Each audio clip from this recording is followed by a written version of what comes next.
Hello guys, good afternoon. Paano i-private yung mga sinishare natin na notes sa ating Facebook or Messenger? Ganito lang po ang gagawin natin once na gusto nyong may privacy ang mga sinishare nyong notes sa inyong Facebook or Messenger. Open lang natin ang Facebook account natin at mag-login. Click natin itong Messenger sa taas. Click Post a Note. Dito guys, pwede na tayo dito maglagay ng note. Halimbawa po, ito yung share kong note.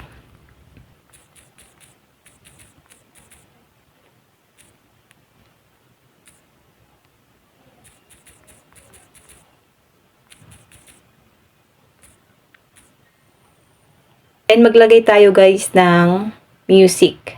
Or mag-add tayo ng notes sa ating music. Kapag ako guys nag-share ng notes, lagi po ako naglalagay ng music. Click natin ang music icon. Dito guys, pwede po kayo ditong mamili ng music na ilalagay nyo sa inyong notes. Halimbawa guys, piliin natin itong.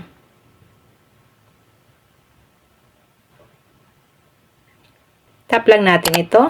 Click done.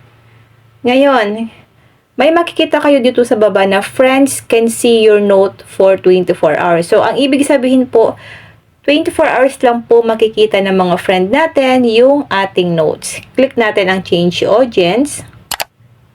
Makikita nyo po dito na ang nakalagay sa aking notes ay friends. So, ang ibig sabihin po, friends ko lang po ang makakakita ng notes once na nag-share ako ng notes. Pwede nyo po siyang i-custom. Choose who can see your note. Click natin ang custom. Click natin ang choose who can see your note. Lalabas dito yung mga friends natin sa ating Facebook account.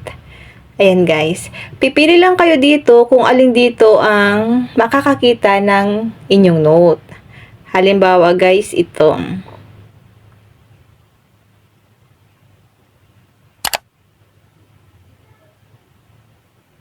Then click nyo po yung apply. Then click natin ang save. So, ang ibig sabihin nun guys, siya lang po ang makakakita ng note ko.